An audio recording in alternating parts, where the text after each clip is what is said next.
Well, good morning, everyone. Can you hear me well? Okay, good.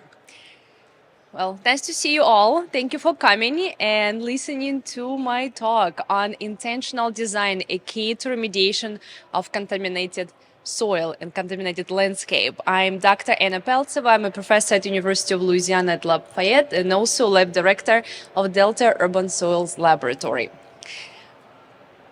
When I was 8 years old, I loved to play with dirt in my parents' garden in southern Russia. My parents are agronomists, and from early age, they taught me how to take care of our land. We grow our own food, vegetables, berries, fruits, and I love to play in the soil. I like to create my own mixtures by combining different dyes, pigments, dry leaves, crushed rocks, and bricks sometimes with my friend who lived nearby. Fast forward almost a quarter of a century, I run my own lab and I train my own students on how to do soil testing in the lab. And I also educate communities about the importance of soil for maintaining healthy ecosystems, for preventing contamination or preventing children exposure to this contamination, and of course, providing nutritious food. So in today's presentation, we will cover really touching base on the basics of soil properties. What do you need to know as landscape designers, or landscapers, or even gardeners to know how to be efficient when you work with soil? We will discuss a little bit on urban soil issues, talk about vegetable contamination and remediation and best practices. And I will leave some room for questions. I don't like just giving lectures, I like to involve you. And very often I hear people substitute soil and dirt as a synonym, or they use one word for another. Do you think it's the same thing, or do you think dirt is different from soil? I'm not grading you, so you good. How different? Good. So dirt is what we find on our clothes, on our shoes, on the fingernails we work in the garden. And soil is alive. Indeed, it has so many microorganisms in it. A handful of soil has more microorganisms than people on this planet. And about like 500 years it takes for an inch of topsoil to form. And soil contains nutrients that we need for growing our food, for growing our plants. There are lots of nutrients, lots of different properties, lots of different components of the soil. And you can also see that soil has air. This photo on the bottom shows that there is air pocket, there are crystals, there is organic matter in it. There are also, of course, soil particles, clay, sand, silt. And the percentage of a sand, silt, and clay, it's a soil texture. It's basically like a home address. If you want to understand soil, the first property you want to know, what is the soil texture? What is the percentage of sand, silt, and clay? Different type of soil have different profiles. They look different when you dig it down. Has any one of you ever dug a soil profile or went soil more than 1 foot? Okay, quite a few. Any one of you do gardening, professionally or personally? How many of you? Raise your hands. Okay, good. How many of you actually tested soil for something? Texture, pH, anything? Okay, nice. I've got some knowledgeable crowd today. Good. So what is soil? Soil is made of solid particles and pore space. The solid particles is the mineral components, sand, silt, and clay, and organic matter takes up about 5%. It's an ideal conceptual model here. Of course, different soils may have different percentages, but it's on average around the world. And of course, the 50% would make up of water and air. If there is a rain, of course, pore space will be taken up with the water. But during dry season, it's typically full of air. So really important to have this high proportion of air for plants to go through it, for roots to penetrate through the soil, but also for our organism to breathe. They still need the oxygen. Why do we care about soil so much? Why do you think it's important? Why do we need to study it and really take university courses or at least some workshops?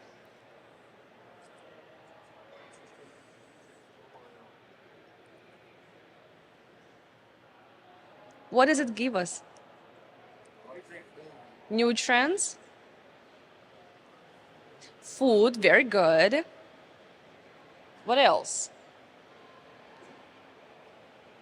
Do we build infrastructure? We're alive, right? Good. It's also infiltration for nutrients, for water. Our panelists were talking about pollution, water pollution, the nutrient cycles, plant growth. So soil is, of course, foundation for all of it. And it's really important for us to understand it so we can manage it properly and avoid potential issues. So urban soils, they are different from rural soils, from agricultural soils. And this is my favorite image of a city. Can you guess what city this is? Or at least what country? What? No. Good guess though, because I am Russian. What else? Europe. In Europe, yes. Not Germany. Go south. The country that looks like a boot. Italy. So this is Naples. And what I like to show in this image is how cities are condensed, especially older cities. We have so much concentration of buildings, infrastructure in the center of the city. There is not much left for soil. And you will see it in the bigger cities like New York City and Chicago, New Orleans, right? It's inner parts, we have lots of concrete, we have pedestrian walks and cars, but not many trees, not many parks. And it's really evident in old cities as well. And as we go further into close to suburbs, we're going to see more greenery. And if you take a closer look on the background, you will see there are some green spaces here as well, and bigger buildings, taller buildings. And they're close to suburbs, residential areas, they have more green spaces. And this is a very common pattern for urban designs, urban planning, unintentional or intentional, around the world. So what characterizes urban soils that stand out from other type of soils is this heterogeneity in the landscape in planning. How soils are managed in terms of, is it industrial site, is it commercial site, is it residential area? What fine artifacts we find in soil. If we find garbage from Naples, we'll be happy, right? Because it's probably comes back from like 2,000 years ago. It's an artifact. We're going to see it in the museum. Always wonder what our future generation will see from us. Microplastic or plastic, right? Glass. So this artifacts that we find in soil is also interesting because it can give us information what was done before, what kind of management was done before in this area, or it can give us really a history of the place.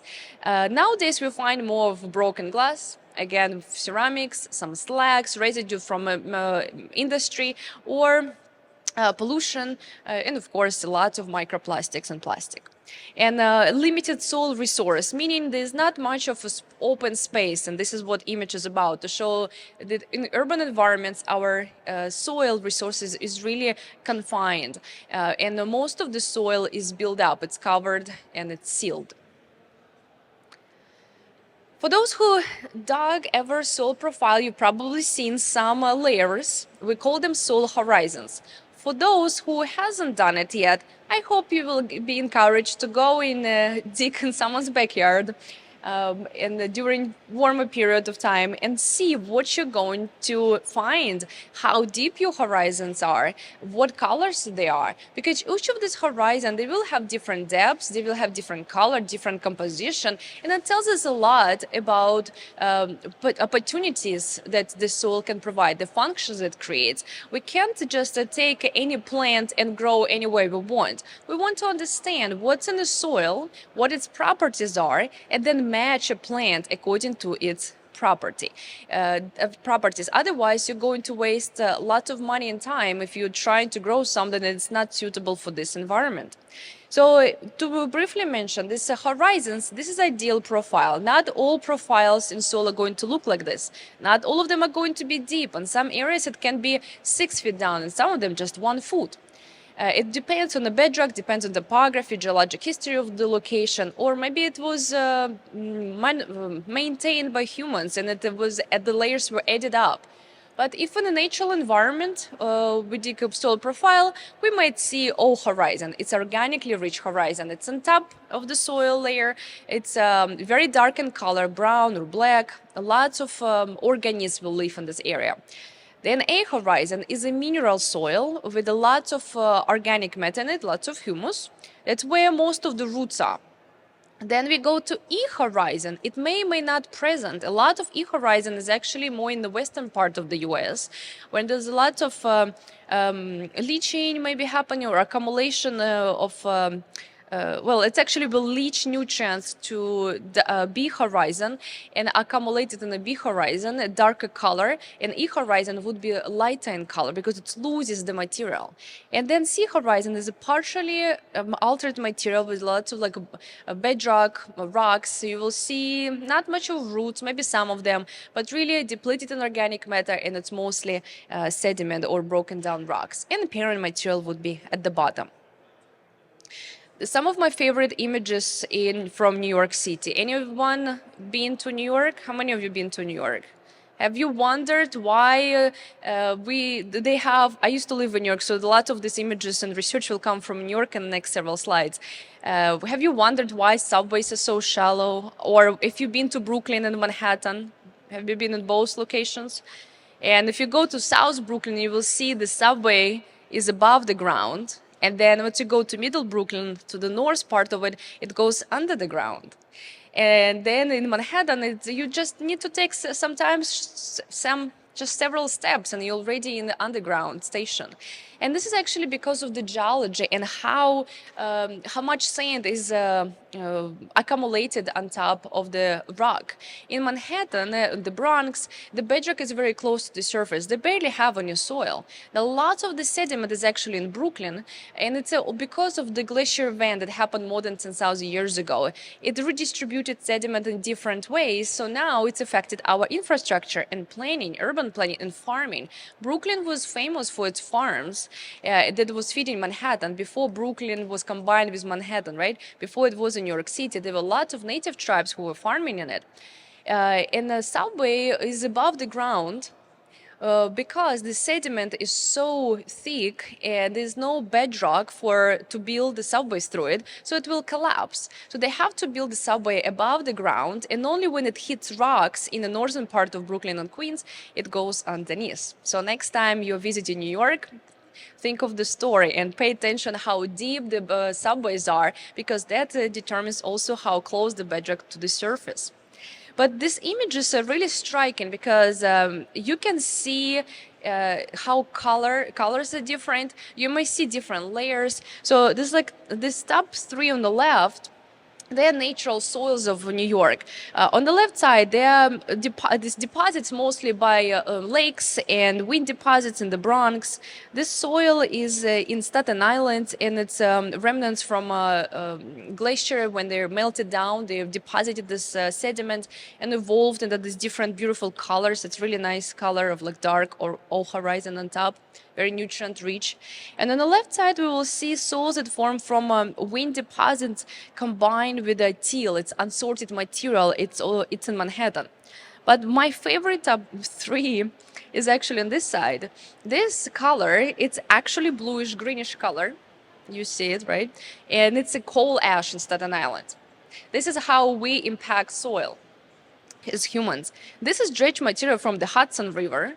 For ships to go through up to the Hudson, someone needs to dredge the bottom. So what they do, they collect the sediment and dump it in Floyd Benefield in Brooklyn. So the layers that you see here, they're not natural horizons. They are dumping horizons. It's like people would bring it in and just accumulate these layers over time.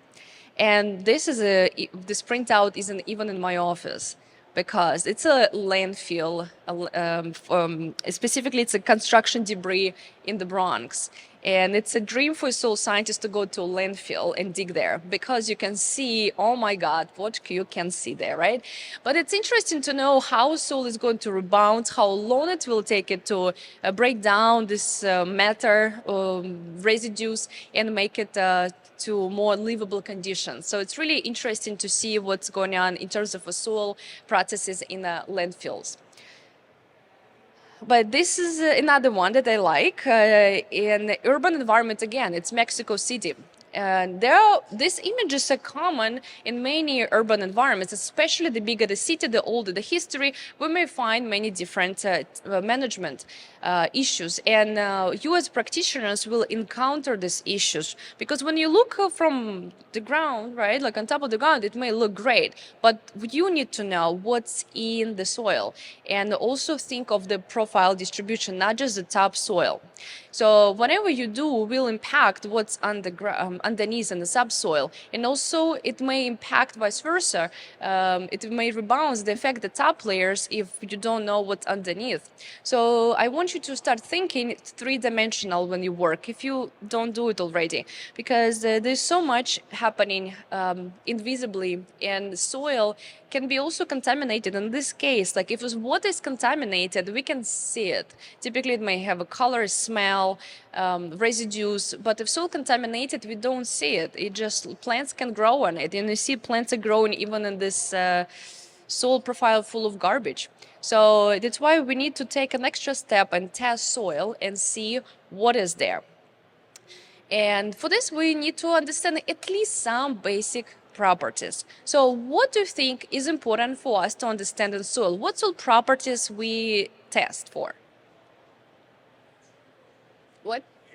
pH, good.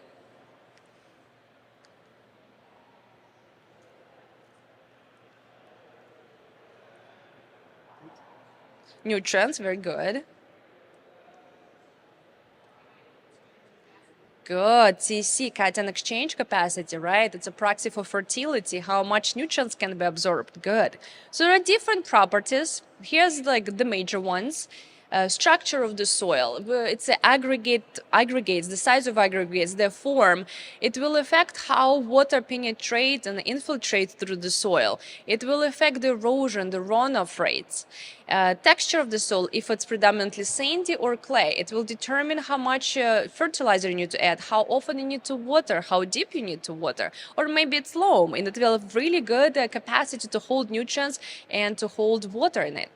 Infiltration and percolation. Infiltration is water drainage technically in the topsoil. Percolation is down. So until water is percolated down, the water in the soil cannot infiltrate. So really important to understand what are the water rates in the different layers of the soil. Salinity. If you live close to the coastal regions, to the beach, or maybe you live in a state where they have snow melts, you may experience a lot of salinity intrusions. This will affect toxicity. This will affect plant growth. So you need to understand that as well. Nutrient content, we said that. Organic matter. Organic matter is a source of nutrients. It's a source for microorganisms. So we want to know that as well. Aeration, very important to have oxygen, right, in the soil. So that's another property that we need to know. And heavy metals. Today we'll specifically focus on heavy metals. And if you don't want to do the testing yourself, if you don't want to send it to the lab, you can use this QR code. And right now, to see what kind of soil underneath your feet here in Atlanta, under this Galleria, or anywhere you want to in the US, USDA, Department of Agriculture, and UC Davis, they created this really cool app, Soil Web, that allows you to find out the data where you are right now, or you can put address, and it will take you to that address, and you can see what's under your feet. You can see what is the CC, what is the pH, what is salinity, what is it sandy, is it clay soil. It will give you suggestions about drainage issues. It will tell you suitability of the land, what kind of plants you can grow. It's really amazing resource, and you can even create reports, print them out with maps, and give it to your clients. If you need to make a point why you propose this idea and they don't believe you, just like, look, it's USDA, they said so, this is the soil property, that's what we have, this is the land use, this is the better decision. So you have something to back up. You give a report that's created by scientists. All you need is just generate the area you want to, and it will give you a report. It's a really cool tool, so make a note of it. So then we move on to urban soil issues. So what do you think are problems when we have to deal with soil in urban environments? Rocky, okay. Could be rocky, could be clay, good.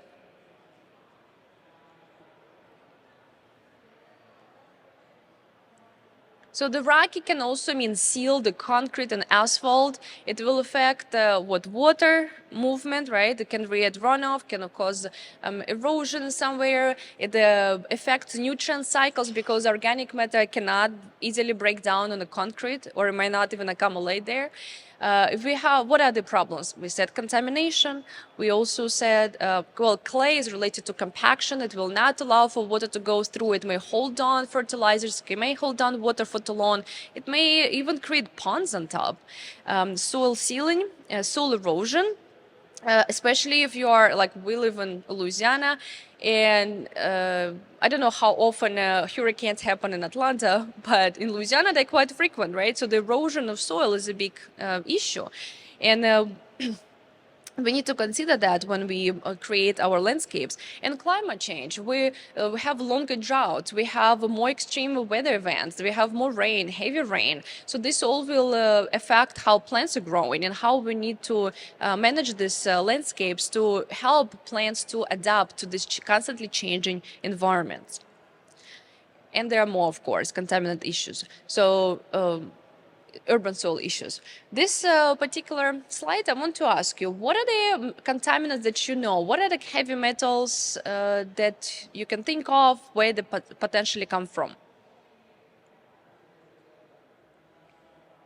Heavy metals are toxins, right? It's metals that can cause some human disease or at least have some symptoms.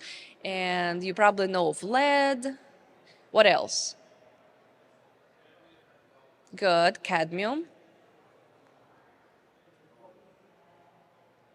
Which one? Tar. Could be, yeah. From tar you can have some. We have mercury, there's arsenic, the chromium, copper, cadmium, we said, thallium, zinc, and there are many different sources where these contaminants can come from.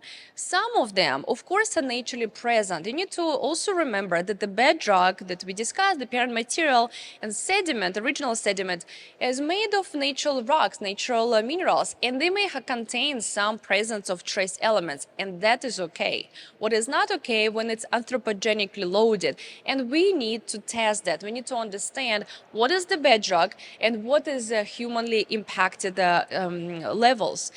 Different states have different concentrations, so you need to comply with the state regulations and see what are the thresholds for each of the elements. We will focus more on lead in this presentation because it's a lot of information, but these ideas can be applied to other metals as well. How many of you have children who is present in the room? Who have children? Okay, so this sounds a little bit depressing, but it gets better, I promise. 1 out of 3 children are lead poisoned. Imagine you having a child, especially like here, right? A third child of a parent here is lead poisoned. This is the statistic for the world. And it's disturbing, and lead is still present. Although we're not using gasoline with lead anymore, the lead is not in paint anymore, but we added it to the soil and it distributes to the air. It chips off from the old walls, from roofs, and it adds to the soil. And children can be exposed to it, especially children.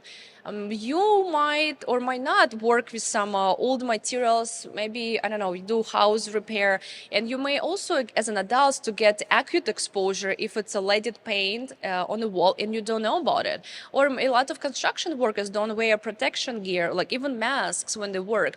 And it's really important to know this lead is still in the environment and can be distributed. If it's inside of the wall in the house, it can still fall as a dust. It can redistribute in the rooms. From outside, you can bring it in on your shoes and your clothes with open doors, open windows. So something to keep in mind. And you need to be aware of the sources so you can test for it and remediate, mitigate. There are ways. So if you find it, do not panic. Scientists, government agencies figure out how to clean it up. And why we worry about lead so much? It's neurotoxin. It's not mobile. It stays in the soil for a very long time. The main sources, again, it's a lead-based paint, point source emitters, lead kaolin emissions that accumulated in the soil and now redistributed in the air. Lead poisoning is really serious because it affects cognitive development of children. It affects their IQ. Nowadays, lead poisoning is not as a big issue as 100 years ago or even 50 years ago, when kids were dying in hospitals because doctors didn't know what was going on.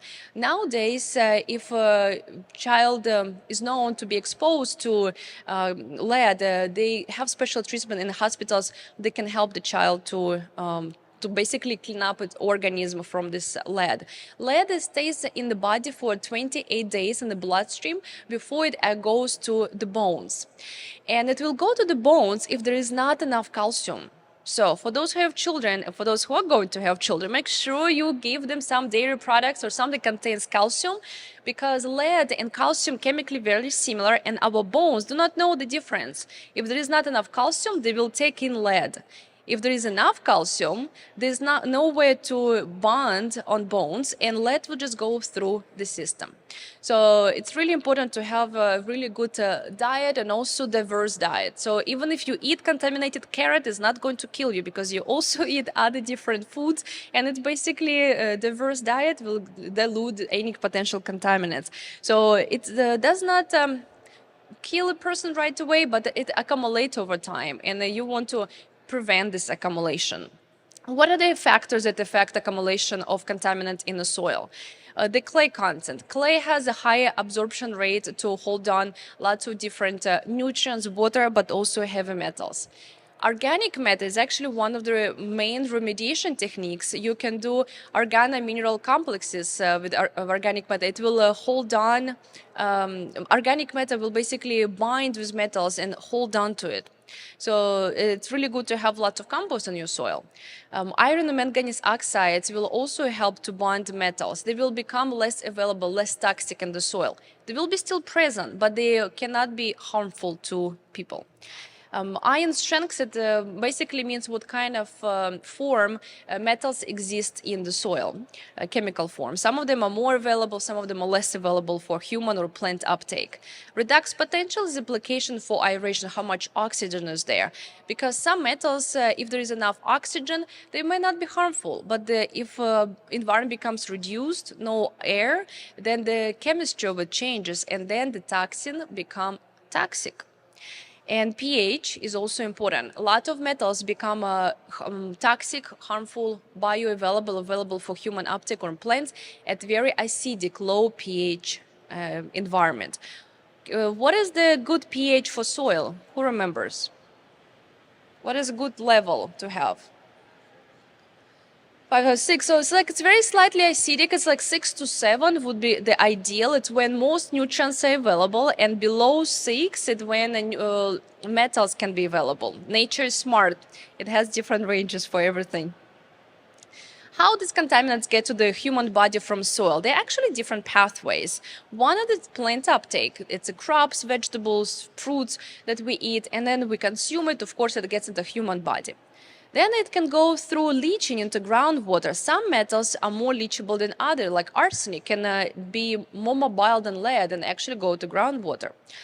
Direct exposure is actually the main pathway, and especially ingestion, and also house dust. So kids, as an adult, you don't eat soil, right? But if you're in the garden, maybe you'd like to touch your mouth, you didn't pay attention, touch your face. Children, they may even eat dirt, right? It's hard to watch them sometimes, but you have to. If you know the soil is contaminated, don't let them play in the soil, or test your soil to make sure it's actually clean. It's good for children for sure to be exposed to the environment, but you need to know that it's not toxic soil they're playing in, because ingestion is the predominant pathway for exposure, and children are more susceptible to this exposure than adults. We have better immune system, we have bigger biomass, like mass, right?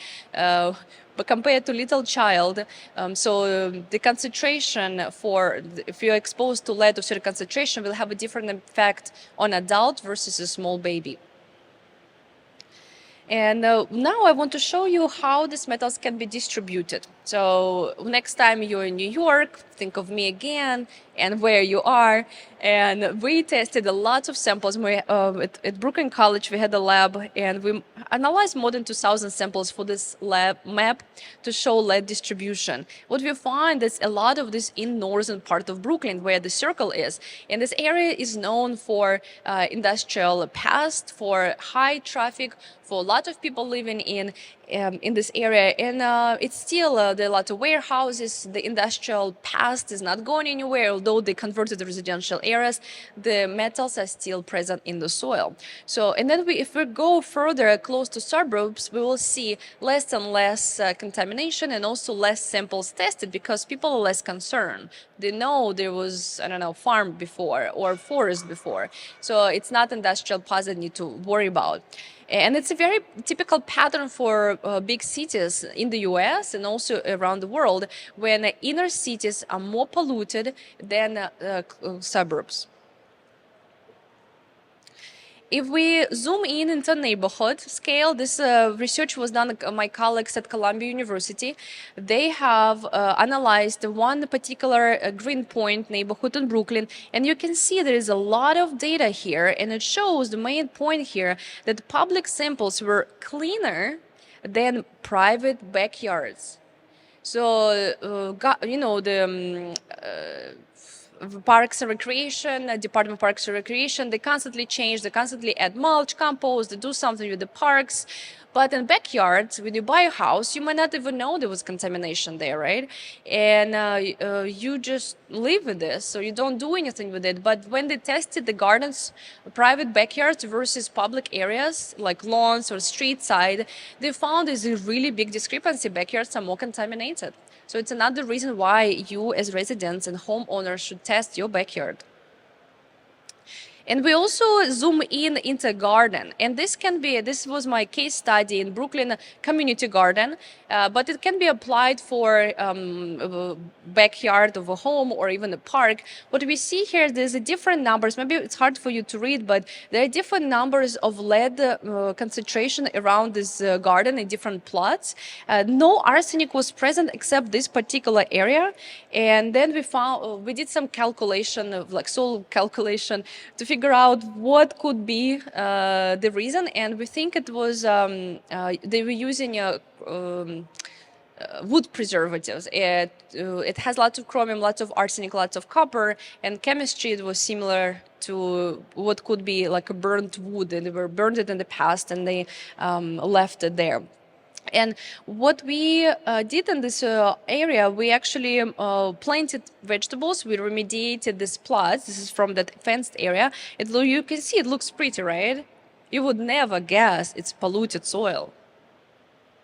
And how many people do that, right? Like they don't know the test. It grows great because plants will grow in toxic soil.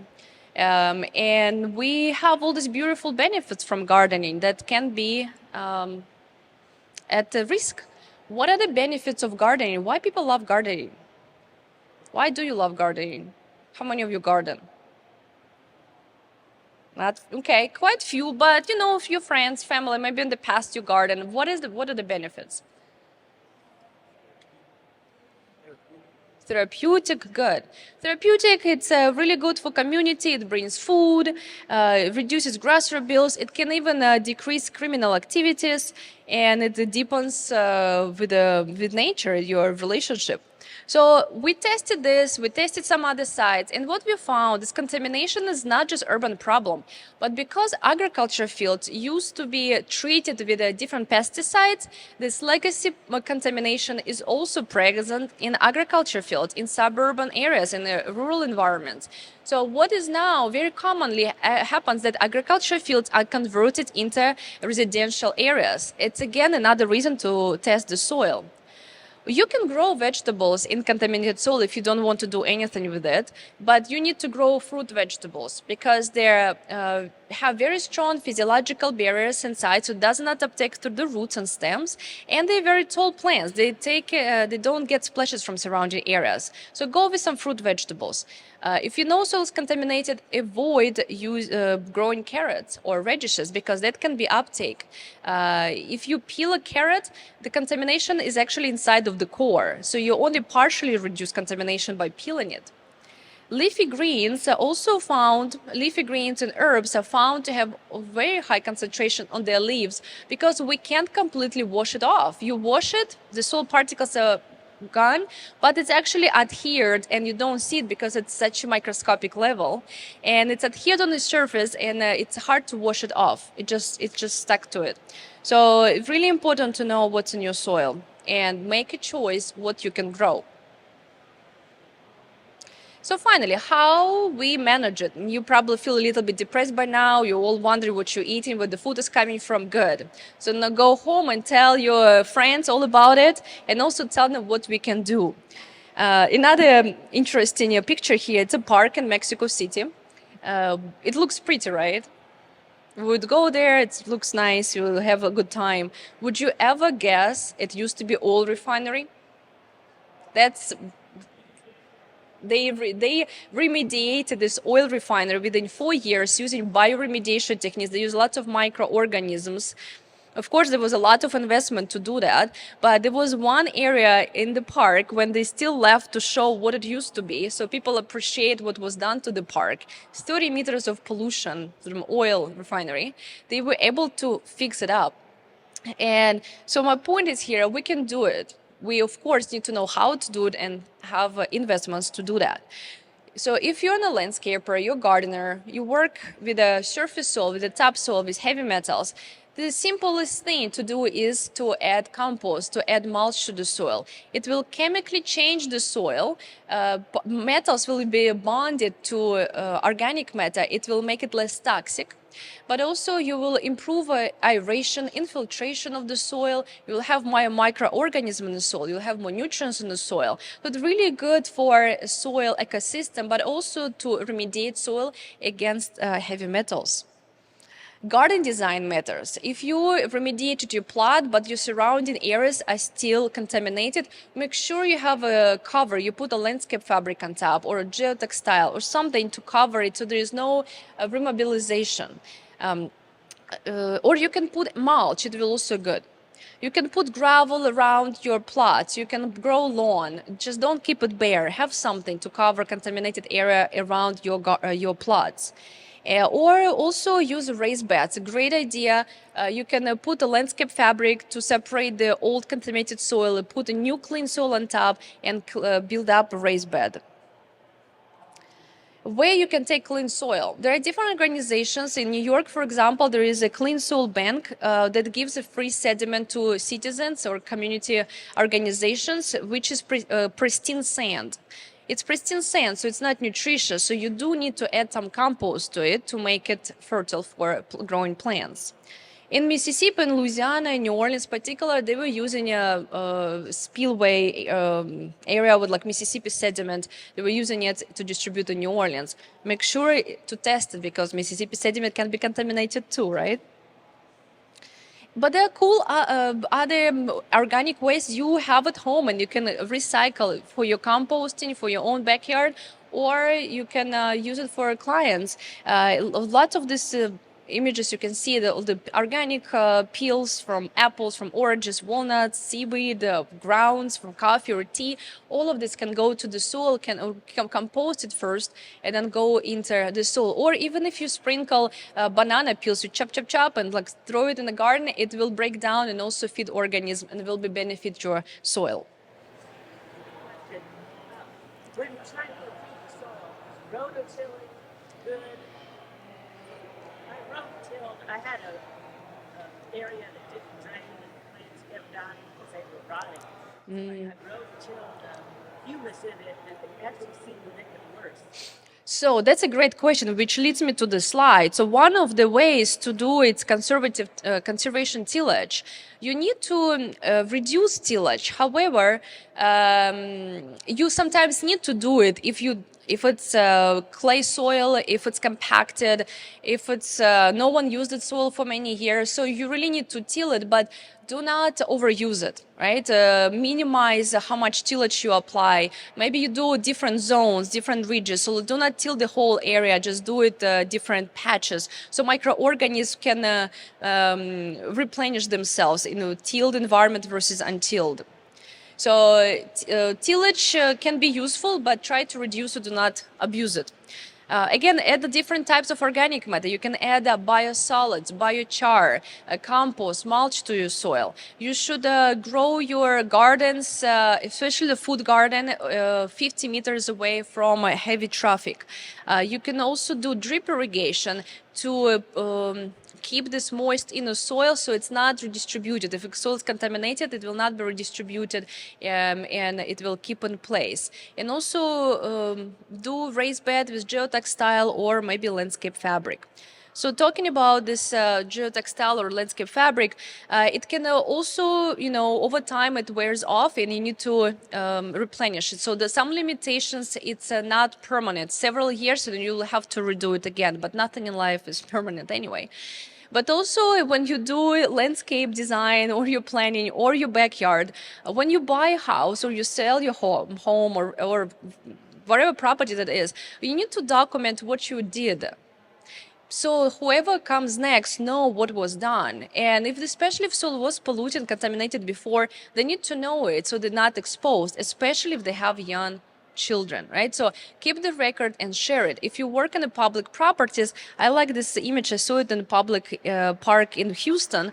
They have really cool image educational boards when you can read what they did and how they did, what is there. I think it's really cool, and landscape designers should also include this and inform what's in the soil and what was done. So if you want to test your soil, feel free to send it to our lab, Delta Urban Soils Laboratory, and we will test for some basic properties of the soil. And so now I can take some questions. With some key points that we covered, the soil is heterogeneous, we need to test it, and raised beds are better than anything else. So I'll give you a couple minutes. For some reason the soil is contaminated. You might have talked about it, I just missed it, but is there a way to uncontaminate the soil? Uncontaminate the soil. You can remediate it by kind of fixing its chemistry. You can't completely get rid of it. On industrial level, there are some techniques like soil washing, but it's a huge volume of soil and it's industrial scale. So as a practitioner, it's easier to fix it, meaning change the chemistry of the soil by adding organic matter to it. Or adding amendments, like phosphorus amendments, can also chemically change lead into mineral form. So it's there, but it's not going to be as harmful. Any other questions?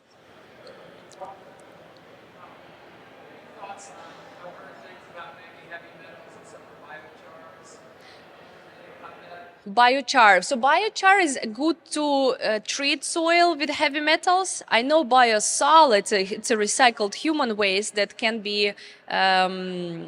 actually contain heavy metals and many other pathogens that we don't know about. So you need to be aware what amendments you're using. But I think biochar on the most safe level, and biosolids can have many different things in it. It has pros and cons.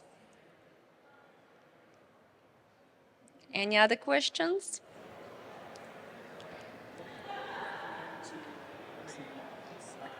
In Georgia specifically, we have tons of red clay. Mm-hmm. I know aeration is important, adding compost and things like that. But we're doing a landscape sod job, and we're stripping the soil off, all the left of its clay, and putting a 2-inch layer on topsoil. It doesn't seem like it's long term going to sustain that turf or those plantings because we don't have too much good dirt other than soil, other than the clay. Yeah, so the question is they're taking off the fertile topsoil and basically replace it with like a couple inch of turf soil. Indeed, it's not going to be sustainable and will take time for soil to form into something better. Is there a way for you to put back the topsoil? Like, why are you taking this off? Is it because it's contaminated or because? We're stripping the grass off to the grass. Okay. Not good Maybe use a better quality soil that will have lots of mycorrhizae in it, like bacteria and fungi, so it will be more active. Yeah, so well, you need to have minerals in it too, because if it's just a compost, it will blown away and like with runoff disappear. So you need to have some minerals in it too, but good quality organic matter and lots of microorganism in it, so it will degrade the mineral soil underneath quicker and help to redistribute this organic matter into subsoil. If you have more questions and you would like to stay in touch, feel free to follow me on Instagram and we'll become friends. And you can learn more from me on my in my post and feed. And also, I have more YouTube videos from me and my colleagues on YouTube. So make sure you find me on social media. Thank you so much for your attention. I will be around if you have more questions for me.